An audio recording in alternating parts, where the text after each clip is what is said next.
Okay, guys and gals, I have a good one for you this evening. This is our first interview with an author who literally wrote the book on Colombia. Today, we have Stephen Bolivar on the show. Follow along. Hey, you watching, man? Right now, you're watching dcbornrob on YouTube. Okay, good morning, good evening, good afternoon, wherever it is you're located. Thanks for watching. My name is Rob Christian, also known as DC Born Rob. DC Rob, I answer to them all. Thank you guys for watching. Do me a favor, go down and hit like and subscribe if you get any benefit out of my videos. In this video, I have a special one. Again, I have another interview, but this time with an author, a true author. I believe this is his first book. So let's welcome Stephen Bolivar to the show. Welcome, Stephen. DC Born Rob, thanks for having me. Appreciate hey, we've talked a lot, but this is our first time actually face to face. So absolutely. I had no idea what you were going to look like. You knew what I looked like.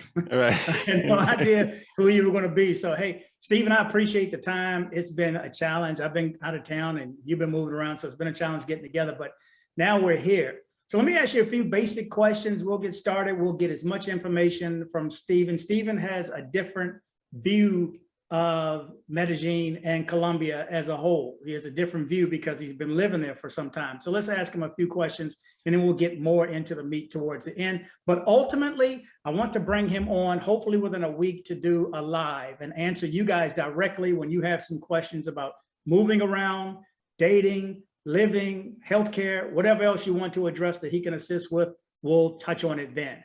But right off the bat, Stephen, how old are you? I'm 40, yeah. 40. Oh, I remember when I was 40. Oh, you kids. You crazy kids. Okay, you're 40 years old. Where are you from? I'm from the States, from Miami, and I've been living here in Medellin for nearly a decade now. It'll be 8 years. Be 8 years now coming up. And you know, this is the place I call home now. So I may have a little different perspective from other people who talk about Medellin, who their perspective is more of that of a tourist or visitor, and my perspective is more of that of a local, albeit a foreigner.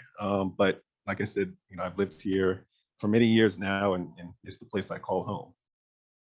Okay, I added a question a little bit further down, but I'm going to ask you now. Do you speak Spanish? Yes, obviously, definitely. Obviously, did you hear that, guys? Obviously.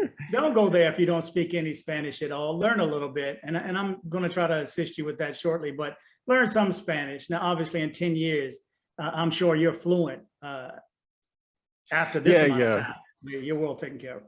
Yeah, I spoke it fairly well before I even came here. I was in the States. I was working with migrant workers and families, so a lot of them were from Mexico and didn't speak any English, so we had to communicate with them in Spanish. So that gave me a lot of practice. And living in Miami as well, you also get a lot of practice. So by the time I came here, I was already pretty fluent.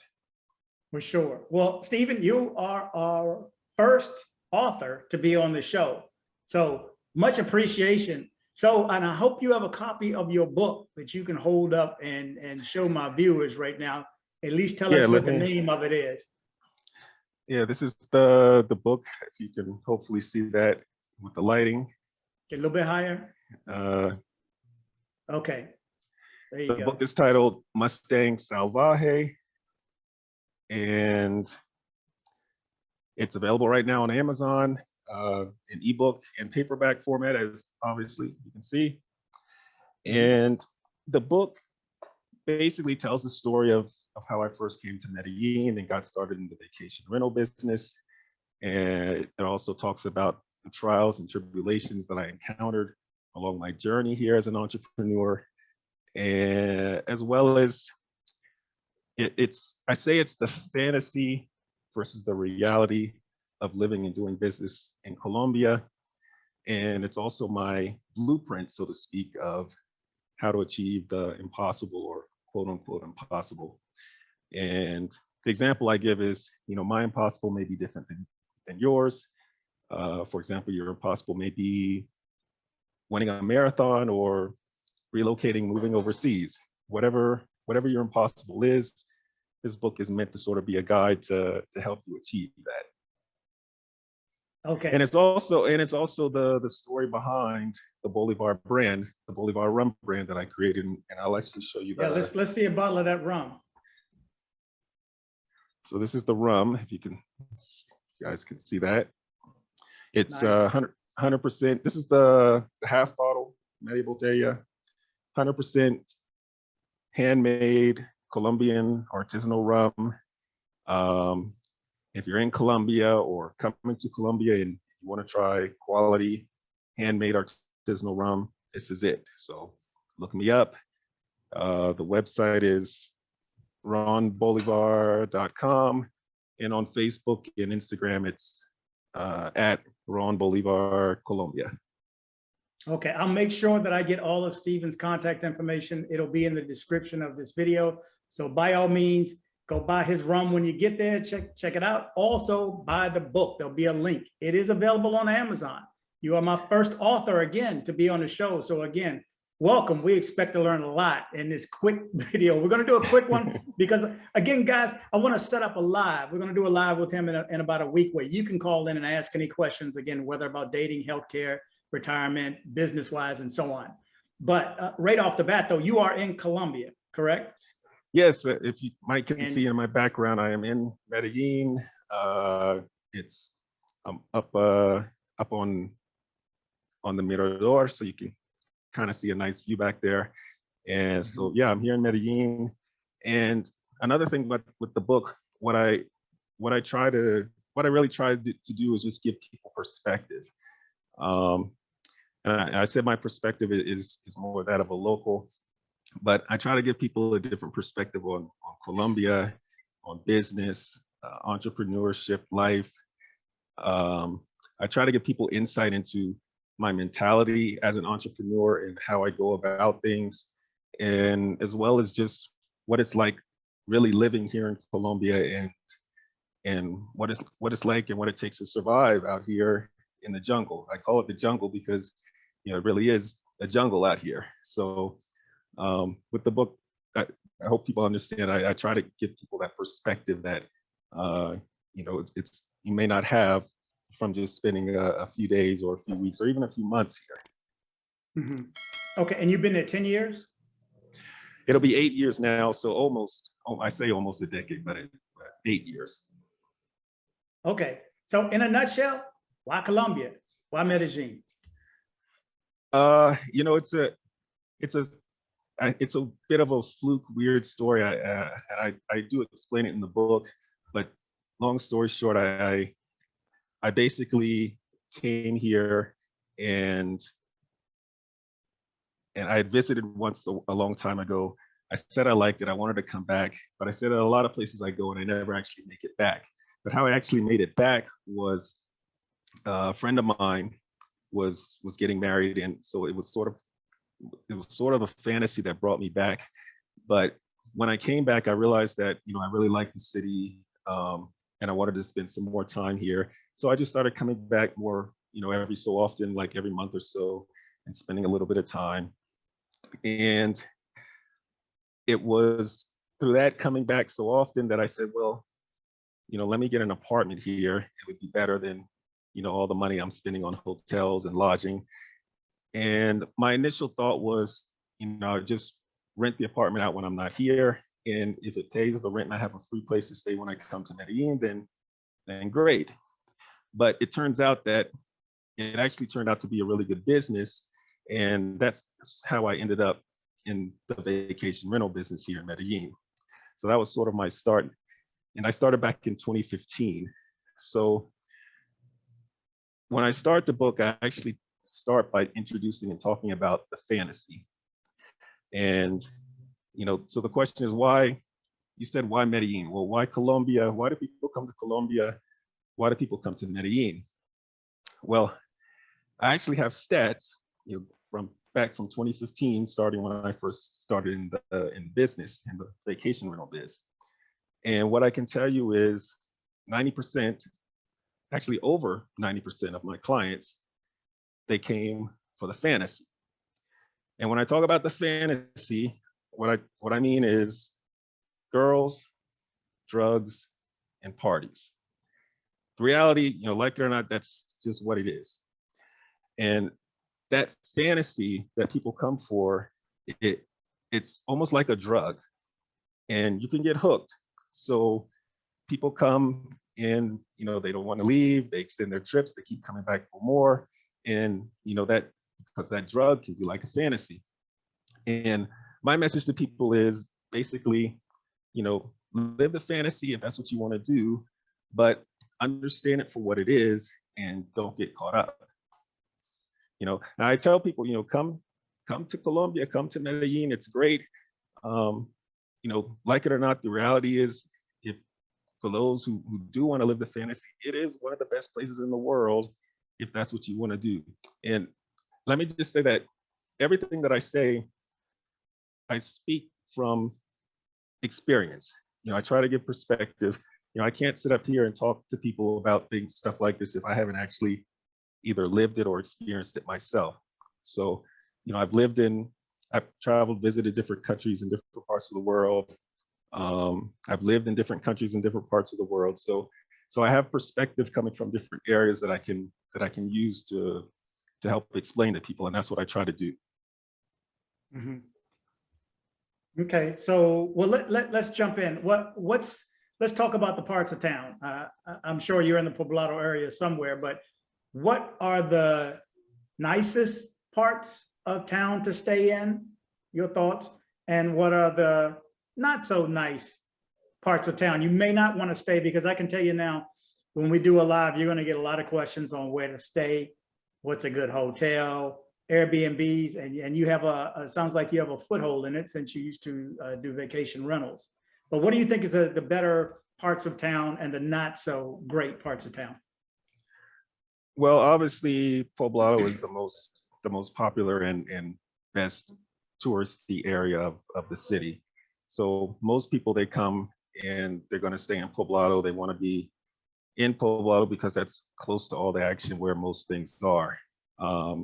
And a lot of, as a tourist, especially first-time visitors and things, they tend to want to be close to areas where they can walk around to everything, and that's usually Poblado, and particularly in the Lleras area. But for those who want to experience other areas, Envigado is good. The Frontera area of Envigado as well. There's also Laureles. A lot of people like to stay out there. It's a little bit more normal feel for Medellin. That's and that's the other thing I'll say. Poblado is a great area, but it's not really representative of how most people live in Medellin. It's really sort of like an anomaly. Like I say it's.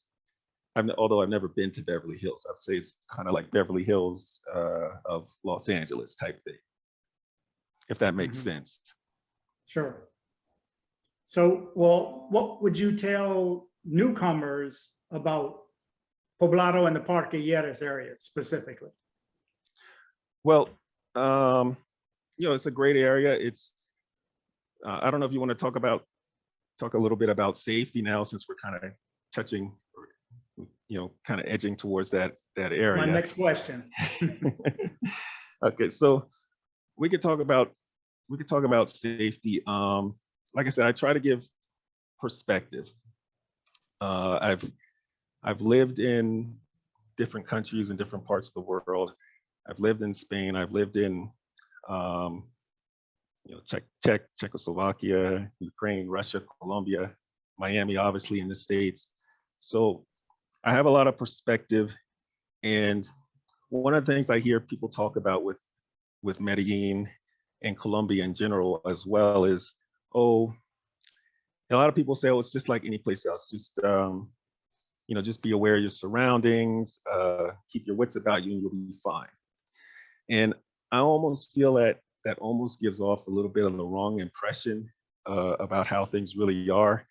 And I say that, don't get me wrong, as a tourist, for the most part, they're not wrong.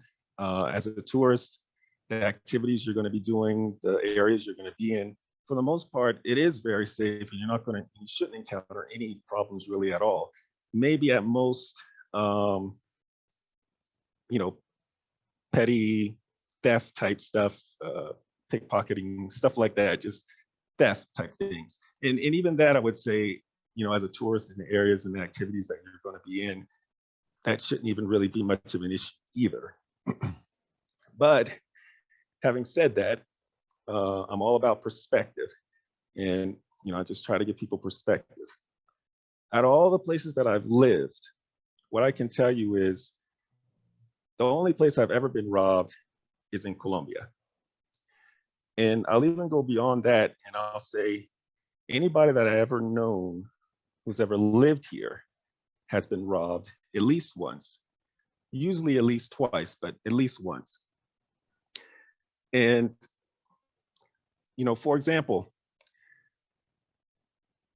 when I lived in other countries, even when I was in the States in Miami, I never owned guns, I never carried a gun. But here, you better believe I own guns. And I say guns, plural. When I'm in my car, driving around Medellin, I'm usually armed. And there's a reason for that. But, you know, as a tourist, you know, visitor, you know, in the areas and the activities that you're going to be and what you're going to be doing, it's not something that these things aren't usually going to cross your path, and it's not things that you usually have to worry about.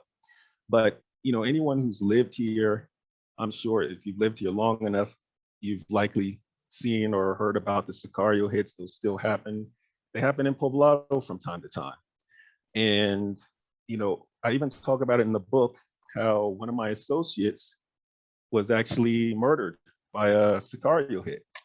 And, you know, I tell the story, I was actually talking to him that day, and he had called me something about some clients that were coming in, and, you know, just a normal thing. And a couple hours later, I get another phone call from another associate of mine, and he's saying, "Hey, did you hear, you know, they killed," I'm not going to say his name, but they killed so-and-so. I said, "What, who?" It's like, "Yeah, he's dead. They killed him. You know, it was a hit. They killed him." And I was like, "What do you mean he's dead? I just talked to him like an hour or so ago." And he was on his motorbike, and they'd sent the Sicarios out after him and gunned him down right in the street in broad daylight, just like that. So, you know, you always have to remember, this is still Colombia. A lot's changed since the days of the narcos and everything, but, you know, even if you're in, you know, the Charlie Hotel, celebrating on the rooftop, living the lavish life, you always have to remember this is still Colombia. And I tell people, yes, it's safe, but don't think that you can't get robbed in Poblado, because I've been robbed at gunpoint right in front of the Charlie Hotel. And if anyone knows anything about Medellin and Colombia, you don't get any more central, you know, heart of yours than the Charlie Hotel. So just to put things in perspective. Okay, well, a couple things you just brought up now, because we discussed even before we started recording about your thoughts about YouTubers saying that it's not safe, and you want to give perspective, but you did just say that anyone you know that has lived there has been robbed once, maybe twice, and you carry a gun, which opened up that question, which you're going to get questions on that on the live, because I've seen that discussion quite a few times, and you must understand that the viewers are going to be in two separate camps. It's safe, it's no worse than a major city in the United States, or it's not, and I'm not going, it's not safe, and you need to rethink. I mean, it's either or. So you put a little bit of both up there, but you have a weapon. So my question is, because this is going to be one of your questions, how are you able to carry a firearm in Colombia? Well, you can if you have the right paperwork. But again, let me just say that as well. You know, I'm also, you know, with what I do and where I move around, I may not be, I may be in a lot of areas where, you know, normal tourists aren't going to be going. And, you know, tourists typically stick to, you know, the tourist activities and tourist areas. You know, you go to areas like Comuna 13, Guatapé, all, you know, those areas are fairly safe. You shouldn't encounter any issues. Even in Lleras, you know, we could talk about the drugging stuff that's happening with that. That's a little bit of a different issue. But, you know, for the most part, you shouldn't run into too many dangers and things like that as a tourist. And going back to the Sicario hits, there was an issue I wanted to touch on because I knew you were investigating or looking into something with the Reed situation in where is it, Barranquilla, right? Mm-hmm. Okay. And Yes. so, and I don't know if you remember, but I told you early on that you had spoke a little bit about it, and I said, I don't know what happened. I still don't know what happened, but I remember I said if it was a hit, you're best to just leave it alone, just let it be, because just like they put a hit out on him, they can put a hit out on you. And this is stuff I learned from my Colombian friends. So when things like that happen here, you generally don't look into it and investigate it. You just let it be, let the police handle it if they can. And the police, that's another topic we can talk about as well. Yeah, you're setting up a lot of stuff for our live. You will get questions on that. Okay, so you said you could go down the path of the discussion on the druggings in Geddes or Poblado or wherever it is. You kind of threw me off with the carrying a gun because I didn't expect that. I didn't see that coming, because just 2 days ago, someone who lived there in Provenza shot somebody who tried to rob him, a teenager, and killed him in Provenza about 2 days ago, as a matter of fact. So kind of threw me with that one. But what are your thoughts on the druggings, though? I already know, but expound for me, if you will, for our viewers. Right. So with the druggings, we're talking about the scopolamina situation. And look, what I'll say is this is nothing new. We back in 2015 when I started in the vacation rentals, this was going on. Even before that, I'm sure. But it was something, I wouldn't say it was something that was rampant, but it wasn't uncommon. Now, whether it's happening a lot more right now due to the situation that, that may be so, I'm not exactly out there, so I don't know what exactly everything is happening right now. But, let's be honest, the type of girl that's going to drug you and rob you, for the most part, most of these girls are from the hood. We're talking about hood chicks. And honestly, they're not that bright. First of all, you do that, you're putting, not only are they putting themselves at risk, but they put the victim at risk. And, the smart girls, they'll rob you with a smile. They know how to finesse you and rob you with their smile. But, going back to the druggings, I used to tell people when they would come in, I used to talk to the clients, and I had like a list of sort of rules and regulations that I would go down with them. And not just me, all of us, my associates, everyone who was in the biz, we all basically said the same thing. And one of the things that we would tell the clients is, stay away from these girls in the street, especially in Lleras, because they're the ones that are most likely to cause problems and potentially maybe even drug and or rob. But you get different types of people that come here, and some guys, they come here, they want to live the fantasy, and they want girls, but they don't want to pay for them. So they get on these apps, they start talking to these girls in the streets, and the girls, they're looking for opportunity. They're looking for the marrano, as they say.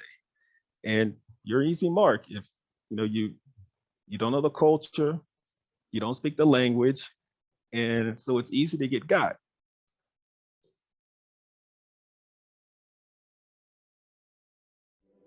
We have a YouTube channel, like it. Please comment and share if you like the video. Please subscribe and kick the bell.